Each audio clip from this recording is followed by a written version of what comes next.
Hi, Quinn sisters. So, last week, we stopped pretending we were fine. We started working on the blueprint to unstuck ourselves. But this week, I need you to take a deep breath. I need you to pause. We're going to turn that mirror around and take a long and honest look deep into our souls. I know it's not easy, but we must do it. Because, Quinn sis, you can't fix what you refuse to face. I'm your host, Unica, and you're watching Unica's Box of Chocolates, our safe space for hard truths, bold conversations, and everything in between.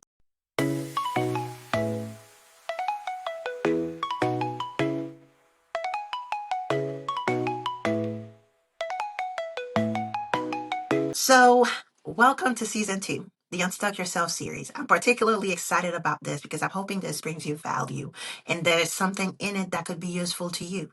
Every episode pulls back another layer. And this right here, this is the part where we stop cleaning the surface. We dive deep. We start cleaning the soul. And to me, this isn't just talk. It's a whole game plan to help you heal, move, and grow. This is the step-by-step breakdown of how I untangled my mess and reclaimed my peace. And listen, maybe you're listening for you, or maybe this helps you show up better for someone else. Either way, I'm happy you're here. Let's get into it. Let me start by telling you guys something I didn't always have the courage to say out loud. I was showing up every day, doing the most, carrying it all on my shoulders, silently drowning. Back in episode 1, I shared how I had to take a leave from work. I had to take a step back because the pressure had finally caught up with me. And it wasn't just exhaustion. It was anxiety. It was stress that had layered itself so deep I didn't even notice until it was eating me away. And you want to know the scariest part? I looked fine to everybody else, but deep inside, I knew I wasn't okay. Before anything can change, you've got to get real with yourself. Stop dressing it up. Drop the mask. As reluctant as I was to get therapy, I started looking forward to my sessions. You know what? Because they forced me to look within. I had to assess and address my mess. I started learning how to put language to what I was feeling. And let me tell you, there is power in understanding your mess. I had to admit, I was tired of showing up for everyone but me, tired of normalizing my chaotic work environment. My soul was breaking, and my mess wasn't just the chaos around me, it was the chaos within me. Listen, you can fix what you're too afraid to name, and avoiding it doesn't make it disappear. For a long time, I kept telling myself I was just tired, like tomorrow was going to get better, like things were going to slow down. And that didn't happen. The truth was, I was overwhelmed. I was disconnected. I was emotionally unavailable, even to myself. Don't let your mess stay stuck in your head. Get it out. Whether you write it, say it, pray on it, take some voice notes if you have to. Because when it's just floating around in your mind, it feels big. It feels hard. It feels impossible. Once you have it in front of you, broken down into words, small chunks, small pieces, then it becomes something you can tackle and fix. One of the biggest breakthroughs I had in therapy was realizing that my busyness wasn't purpose. It was emotional avoidance. I dressed it up like career ambition, superwoman syndrome, but every time I got still, I had to deal with my thoughts. I knew it wasn't sustainable. I kept telling myself, you can't keep going like this.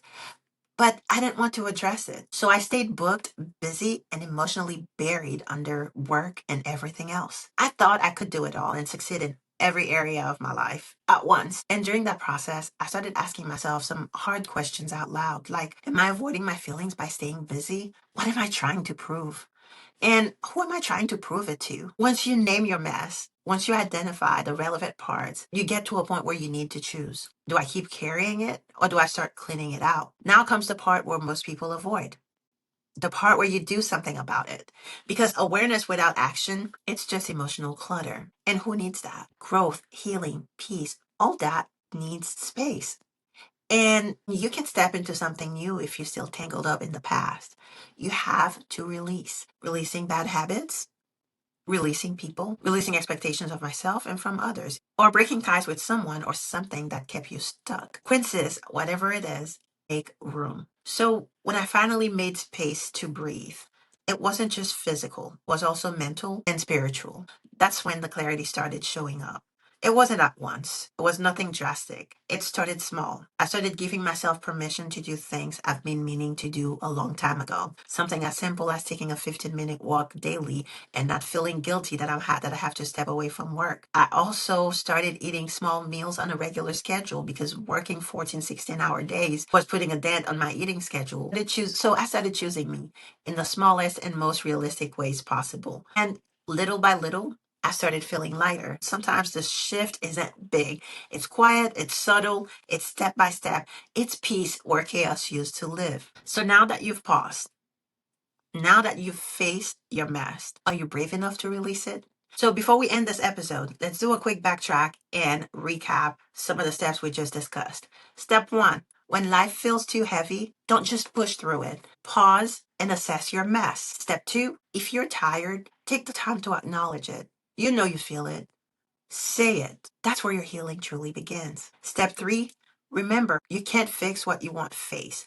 And sugarcoating your struggle to yourself, it doesn't soften the blow. So name it, speak it, own it. And remember, growth needs space. You've got to make room for the life you say you want. Princess, this week, do something for me.